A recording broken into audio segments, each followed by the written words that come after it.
Good morning, good afternoon. Today, welcome to Let's Talk Water and Renewables. And today I'm joined by wonderful guests, Dr. Poku. I do hope I've pronounced that correct. It's well, good enough. Thank you. Good, excellent, good stuff. And today we're going to discuss a wide area of topics encompassing water and renewables. Just to give a bit of brief background about Dr. Poku, and I'm sure you're going to introduce yourself anyway.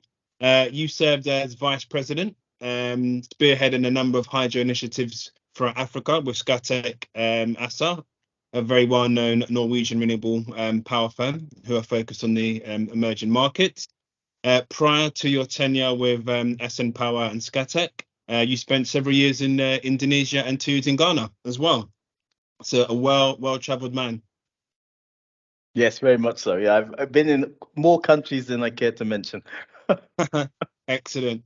And then you also earned your doctorate from Cranfield University, MBA from Rotterdam School of Management in the Netherlands. So not only have you travelled for work, you've travelled for education as well.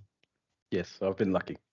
Good, excellent. And then to current date, you've now taken the role of Executive Director at Africa Water Infrastructure Development Limited. Yes. And this is a newly established investment platform supported by Matito, if I pronounce that correct. Yes, you've pronounced it perfectly. And the British International Investment dedicated to tackling water insecurity using climate smart solutions in Africa. So I can't do any justice on that introduction. So if you'd like to just explain a bit more detail who you are and what you do. Sure, no problem. So like you, I was born and brought up in London. And obviously I have a link to Africa through my parents. My parents were from Ghana in West Africa. So I always went there on holidays and that kind of thing. So I always, I guess, had a little bit like many of us, a foot in both camps. Yeah. And so I was very much interested in both worlds. And growing up, it was a time when computers came to the fore. I remember when things like ZX81 and Spectrum came out. I was in my early teens in those days. So I became very interested in technology and ended up studying engineering at university as a result. And it so happened that I was sponsored through the university by the Ministry of Defence Navy Department. And so I ended up spending some time at sea and on warships. And I was in the naval cadets at university. So I spent a bit of time at sea doing engineering stuff. And I really enjoyed that. Okay, cool. Excellent. And what made you take up engineering initially? Well, I just love technology. I mean, coming out of computers, I was really interested in, how computers work and how cars work and that kind of thing. And I was good at maths at school. Got an A at maths at A level, so that kind of pushes you in that direction. Oh, excellent. And that's really interesting. Again, getting into engineering. I remember when I was in school, if I knew what I knew now, I probably would have got into engineering. It's usually the typical business. I should have listened to my parents. African parents always say, engineering. I now know what they meant now in terms of getting into engineering. Excellent. And how have you enjoyed, and I've noticed a lot of your experience has been in the emerging markets. Yeah. Is there a particular reason for that, or that just happened naturally with the jobs you've been doing? I guess I did start my career in the oil industry as a drilling engineer for many years, and I actually worked in both markets. So I actually spent 4 or 5 years in Aberdeen, but I also worked in Vietnam and in Bulgaria in my 20s, and I did enjoy the additional complexities and challenges of working in new markets. But I think where it I really sort of transitioned more into the emerging markets was in my 30s when there was a lot of growth and investment in infrastructure in these markets. The oil industry started to expand in West Africa and in other emerging market countries. And so people who had the skills and who were mobile had the opportunity to go and work in other countries. And I just started a family. And so when you're expatriate assignments can be quite nice when you have young children. And that's where I kind of, as a family, we decided to kind of relocate and explore the adventures that you can have in these markets. And I found that I was able to be effective in those markets. I mean, obviously, there's some cultural differences. Some of them I understood, some of them I had to learn. But if you're interested in understanding the cultural differences that go along with the technical aspects of the work and are willing to learn languages and things like that, then I think it's a great opportunity to work in emerging markets. Excellent. And you mentioned obviously being an expat, and I've spoken to many expats like yourself, taking family around the world. How was that in terms of just constantly moving and every 5 years from one place to another? It sounds, when I speak to people like Excuse yourself, me. I'm just in awe and amazement that, it's, let alone even moving from London to Manchester, you're going from continent to continent. Yeah, I think it's excuse me, it's almost the lifestyle where you get used to knowing how to order containers, how to make friends, how to find new schools. You almost get into a routine where you pick up those skills. Also, I think people in emerging markets who are in these rotating roles are very able to meet new friends. It's a very transitory environment, so you're very open to make friends quickly. And the kids, obviously, at school are used to people coming and going. So it's a very different kind of life in that sense from being at one school for a number of years, but my children have enjoyed it and gained a lot from the international environment. I mean, we're a multinational family. We have multiple nationalities, and so working in an environment where there are people, a living environment where there are multiple nationalities and multiple languages, somehow suits us. Oh, excellent, excellent. And then obviously going back to the emerging markets, Africa. Obviously, Africa is passionate for yourself. You mentioned your parents, Ghanaian heritage, myself, sort of Nigerian, our fellow neighbours, and so somehow I always seem to steer towards projects in Africa without even consciously thinking about it. How would you describe the current water and sort of sanitation and hygiene situation in Africa in this present day? Well, I think unfortunately the situation could be better. I think when you look at the situation with bulk water supply, drinking potable water supply in Africa, it does vary around, but it's still far below sort of a 90% of the population's having drinkable water, and it's particularly acute in rural settings. I mean, as people who've traveled to Africa will know, often people will buy separate drinking water and not drink water from the taps. Yeah. And it's something we take for granted, but obviously in Europe we don't do that. You drink water from Evian or whatever by choice, but you have the ability to drink the water from the tap. But obviously in a lot of African jurisdictions that's not the case.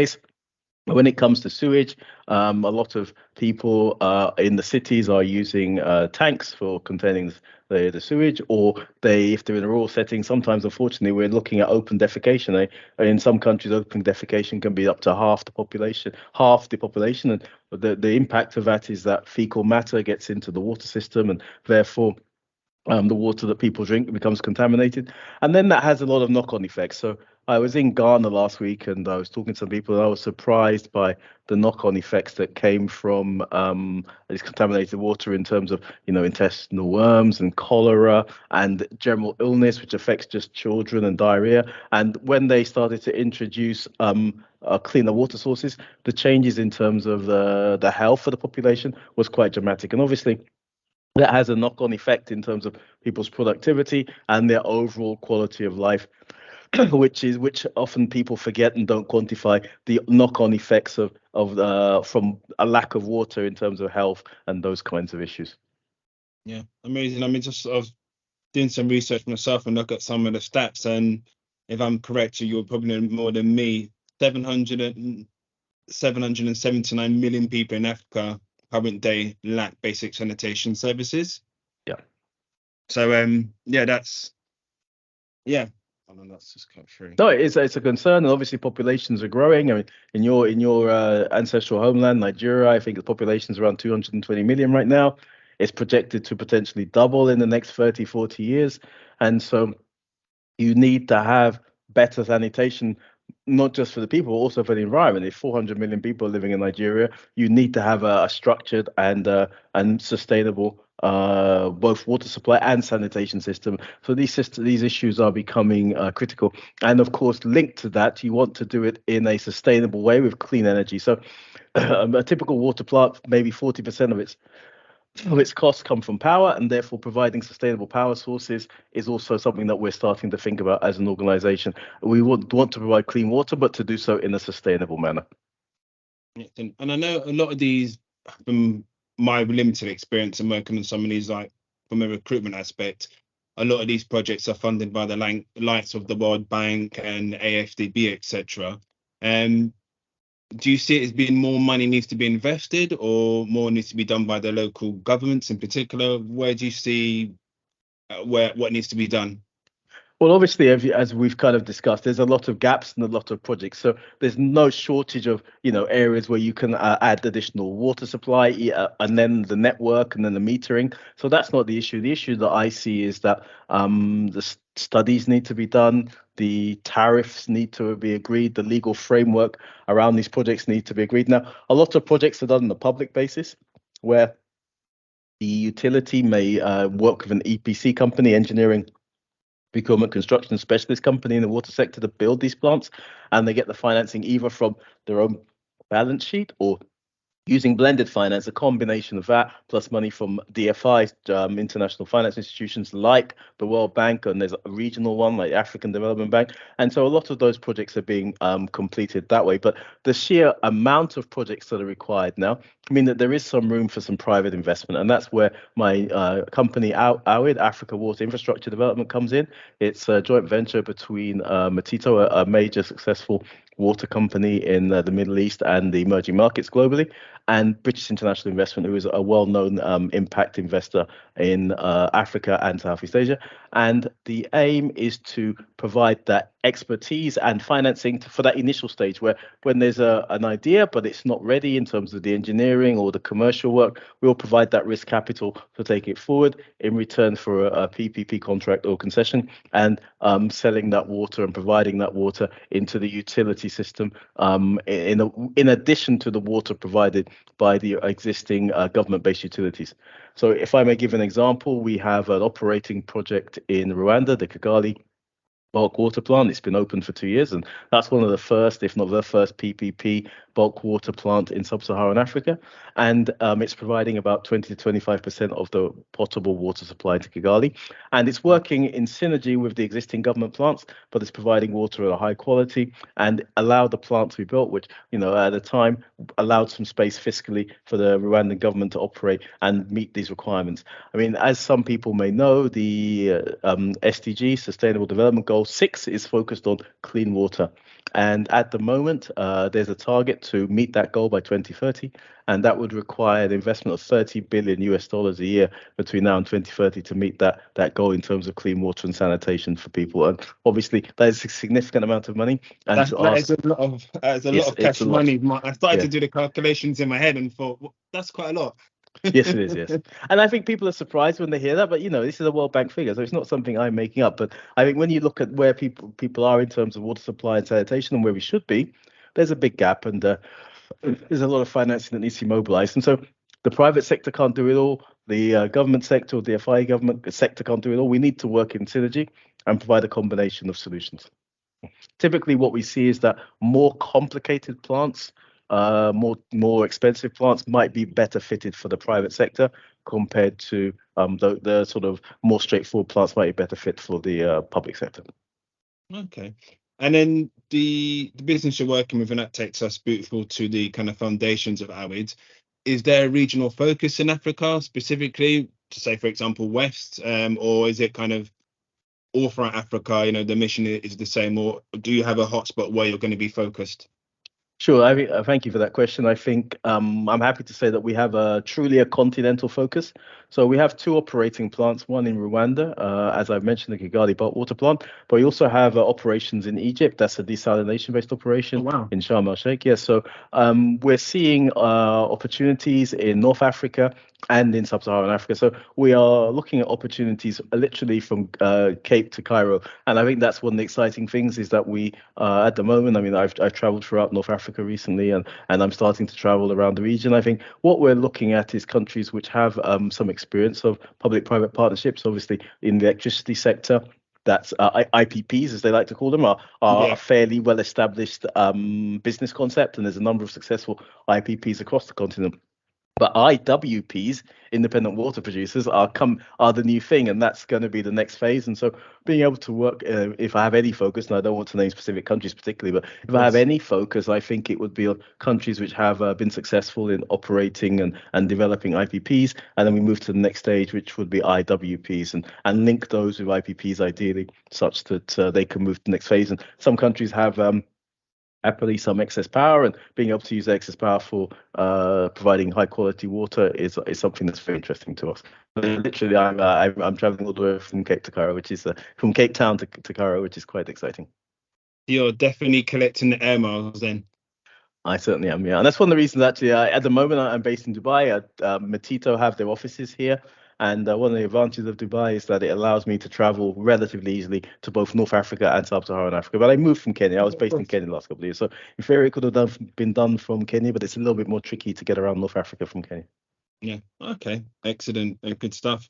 And then that links kind of nicely as well. You touched on it briefly, how does the energy sector and the water industry kind of meet and combine?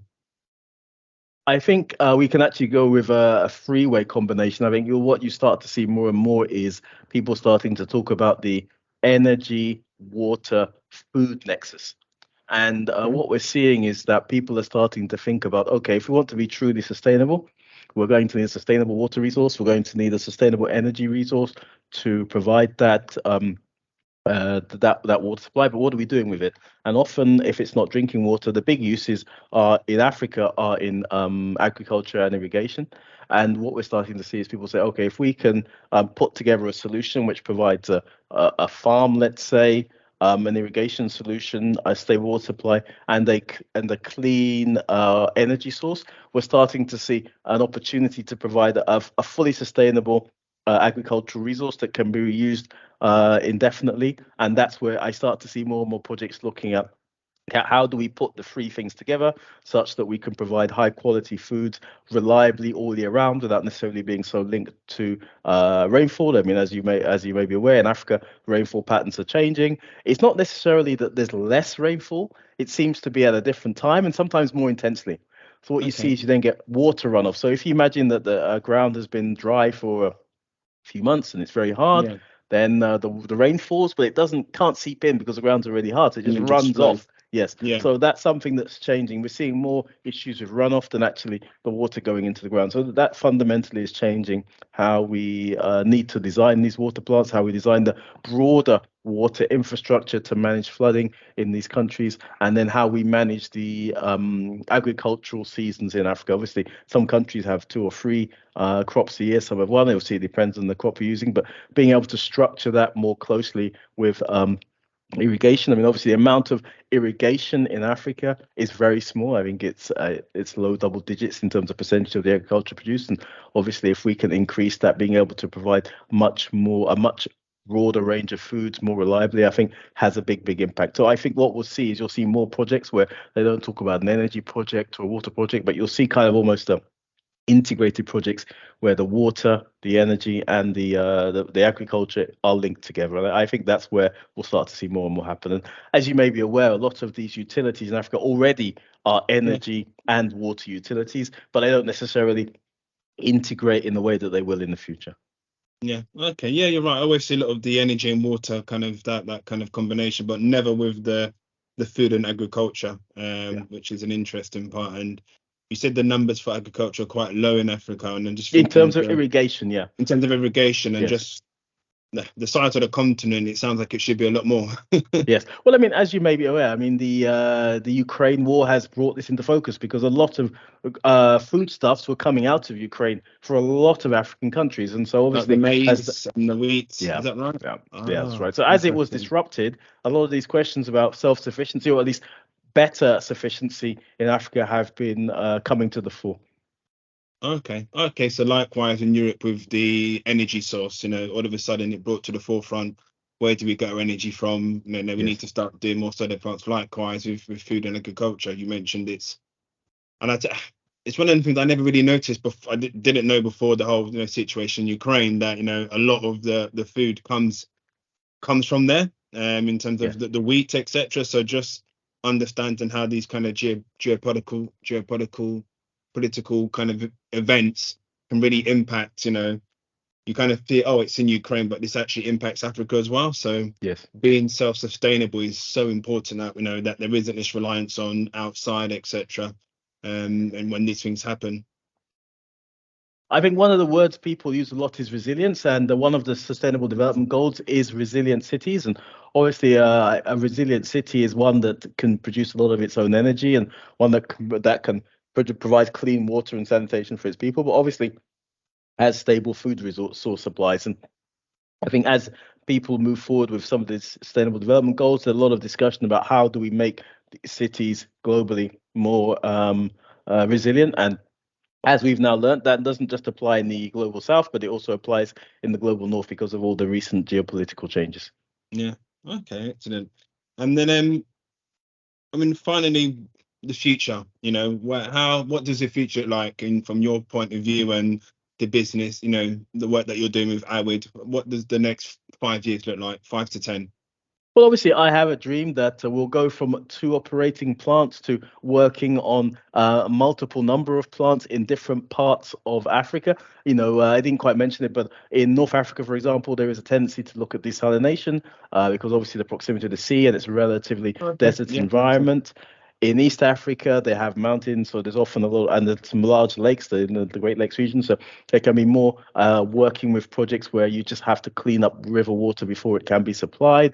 And then in West Africa, we have very dense populations, so Yeah. the management of those plants is different. And again, in the Southern African region, they can be quite dry. So these areas have different needs and different skill sets. And AWID, relying on the expertise of Matito, is able to draw on one of the largest desal suppliers in the world and operators of plants in the world, and also with major experience both in wastewater and in bulk water supply. And we hope to use these different skill sets in the different regions of Africa. So I guess I would love to have 1 or 2 plants in the different regions of Africa, sort of Southern Africa, East Africa, West Africa, and something in North Africa, so that we can be a benchmark showing how plants can be run and kind of quality benchmarks of water and operations that we can provide, both to provide learning and experience, both to other private operators and to government utilities.